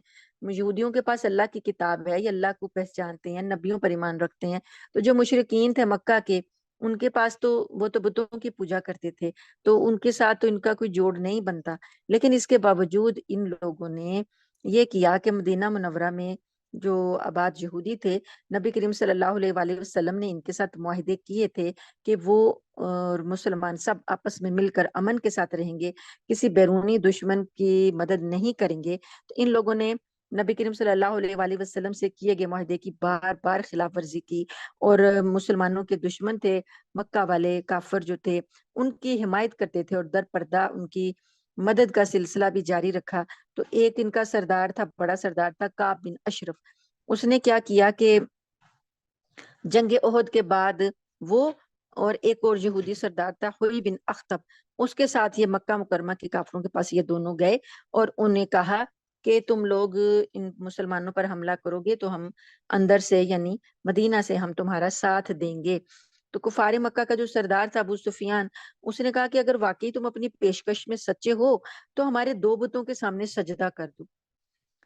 تو ان لوگوں نے کعب بن اشرف نے ابو سفیان کا یہ مطالبہ بھی مان لیا، اور پھر اس نے ابو سفیان نے کعب بن اشرف سے پوچھا کہ کیا تمہارا مذہب اچھا ہے یا ہمارا مذہب اچھا ہے یا کہ مسلمانوں کا؟ اب یہ تورات والے جانتے تھے کہ محمد صلی اللہ علیہ وسلم سچے ہیں، اور ان کا مذہب جو ہے وہ خالص ہے، توحید والے، توحید پرست ہیں وہ، اور اللہ کی کتابوں پر اوپر ایمان رکھتے ہیں۔ انہوں نے ظالموں نے ابو سفیان سے یہ کہہ دیا کہ تمہارا مذہب مسلمانوں کے مذہب سے زیادہ بہتر ہے، حالانکہ یہ جانتا تھا۔ تو اللہ پاک نے یہ یہاں کہا کہ کیا آپ نے دیکھا ہے ایسے لوگوں کو جن کے پاس کتاب ہے اور کتاب پر کچھ چھوڑ کر یہ کس پر ایمان لا رہے ہیں؟ بالجبتی، بتوں پر ایمان لا رہے ہیں، والطاغوت اور شیطانی طاقتوں پر ایمان لا رہے ہیں، اور کہہ رہے ہیں وَيَقُولُونَ، کہہ رہے ہیں لِلَّذِينَ كَفَرُوا، کافروں سے یہ لوگ کہہ رہے ہیں کہ هَؤُلَاءِ أَهْدَىٰ مِنَ الَّذِينَ آمَنُوا سَبِيلًا، یہ لوگ زیادہ ہدایت پر ہیں، عام ایمان والوں سے زیادہ تم لوگ ہدایت پر ہو۔ تو اللہ پاک نے کہا اولئک الذین لعنہم اللہ، یہ وہ لوگ ہیں کہ اللہ نے ان پر لعنت کر دی ہے۔ ومن یلعن اللہ، اور جس پر اللہ لعنت کر دے، فلن تجد له نصیرا، تو اس کے لیے پھر کوئی مددگار نہیں ملے گا اس کو۔ ام لہم نصیب من الملک، کیا ان کے لیے کچھ حصہ ہے بادشاہت سے، کائنات کی بادشاہی میں سے ان کو کچھ حصہ ملا ہوا ہے؟ فَإِذَا لَا يُؤْتُونَ النَّاسَ نَقِيرًا، اگر ایسا ہوتا کائنات کی بادشاہی میں سے ان کے پاس کچھ حصہ ہوتا، تو یہ تو انسانوں کو ایک دھاگے کے برابر جو گٹلی ہوتی ہے نا کھجور کی گٹلی میں ایک لائن ہوتی ہے باریک سی، تو اللہ تعالیٰ اس کو نقیرہ کہتے ہیں۔ اللہ تعالیٰ کہتے ہیں کھجور کی گٹلی کا جو شگاف ہے اس کے برابر بھی یہ کسی کو حصہ نہ دیتے اگر ان کے پاس کوئی بادشاہت میں سے کچھ ہوتا۔ ام یحسدون الناس، کیا یہ حسد کرتے ہیں لوگوں سے، علی ما آتاہم، کہ اللہ پاک نے ان کو دیا ہے، من فضل ہی، اپنے فضل سے، فقد آتینا آل ابراہیم الکتابہ، پس تحقیق ہم نے آل ابراہیم کو کتاب دی تھی، والحکمت اور انہیں حکمت دی تھی، وآتیناہم ملکن عظیما اور ہم نے ان کو بہت بڑی عظیم بادشاہت عطا کی تھی۔ فمنہم من آمن بہ ومنہم من صد عنہ، ان میں سے کچھ لوگ ایمان لے آئے اور کچھ وہ لوگ تھے جو ایمان سے رکے رہے۔ وکفا بجہنم سعیرا، اور جہنم جلانے کے لیے ان کو کافی ہے۔ ان الذین کفروا، بے شک وہ لوگ جنہوں نے کفر کیا، بآیاتنا ہماری آیتوں سے، سوف نصلیہم نارا، جلد ہم ان کو داخل کریں گے آگ میں۔ ان اللہ کان عزیزا حکیما، بے شک اللہ تعالی غالب حکمت والا ہے۔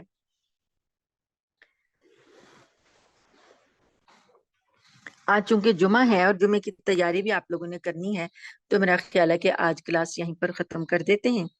تو یہ ربع ہو گیا، 5ویں پارے کا ربع جو ہے وہ ہو گیا۔ انشاءاللہ کل ہم یہیں سے آگے جاری کریں گے۔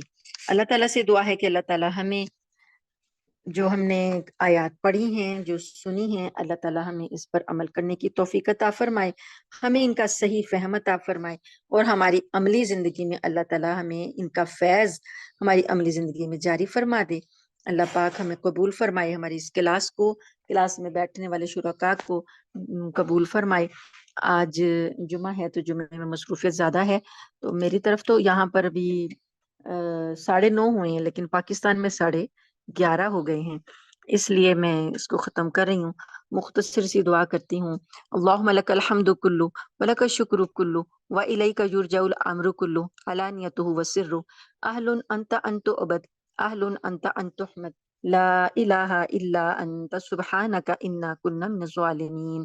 یا رب لک الحمد کما ینبغی لجلال وجہک وعظیم سلطانک، سبحان اللہ وبحمدہ عدد خلقہ ورضا نفسہ وزنة عرشہ ومداد کلماتہ، سبحان اللہ وبحمدہ عدد خلقہ ورضا نفسہ وزنة عرشہ ومداد کلماتہ۔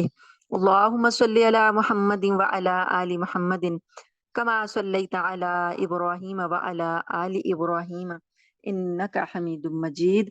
اللہم بارک علی محمد وعلی آل محمد کما بارکت علی ابراہیم وعلی آل ابراہیم انک حمید مجید۔ ربنا ظلمنا انفسنا وان لم تغفر لنا وترحمنا لنکونن من الخاسرین۔ ربنا هب لنا من ازواجنا وذرياتنا قرة اعین واجعلنا للمتقین اماما۔ اللهم احسن عاقبتنا في الامور كلها واجرنا من خزي الدنيا وعذاب الاخرة۔ اللهم ربنا لا تؤاخذنا ان نسينا او اخطأنا، ربنا ولا تحمل علينا إصرا كما حملته على الذين من قبلنا، ربنا ولا تحملنا ما لا طاقة لنا به واعف عنا واغفر لنا وارحمنا أنت مولانا فانصرنا على القوم الكافرين۔ اللهم اجعل القرآن ربيع قلوبنا ونور بصرنا وجلاء همنا وذهاب حزننا۔ اللهم أيد الإسلام والمسلمين، اللهم انصر الإسلام والمسلمين، اللهم أعز الإسلام والمسلمين ودمر أعداء الدين ودمرهم تدميرا۔ اللهم إنا نجعلك في نحورهم ونعوذ بك من شرورهم۔ اللهم عليك باليهود، اللهم دمرهم وزلزلهم۔ اللهم انصر إخواننا المجاهدين في كل مكان، في فلسطين وفي غزة وفي سوريا، اللهم انصرهم نصرا عزيزا مقتدرا، اللهم انصرهم نصرا قريبا، اللهم انصرهم نصرا عزيزا، اللهم تقبل شهداءهم، اللهم اشف مرضاهم، اللهم سدد رميهم، اللهم ثبت أقدامهم، اللهم استر عوراتهم، اللهم استر عوراتهم وآمن روآتهم، اللهم أطعمهم من طعام أهل الجنة، اللهم اغفر أمة محمد صلى الله عليه وسلم، اللهم انصر أمة محمد صلى الله عليه وسلم، اللهم فرج عن أمة محمد صلى الله عليه وآله وسلم۔ ربنا تقبل منا إنك أنت السميع العليم وتب علينا إنك أنت التواب الرحيم وصلی اللہ تعالی علی خیر خلقہ واصحابہ اجمعین برحمتک یا ارحم الراحمین. سبحان ربک رب العزت عما یصفون وسلام علی المرسلین والحمد للہ رب العالمین. آمین ثم آمین. جزاکم اللہ خیر. السلام علیکم ورحمۃ اللہ وبرکاتہ. سبحانک اللہم و بحمدک نشہد ان لا الہ الا انت نستغفرک و نتوب الیک.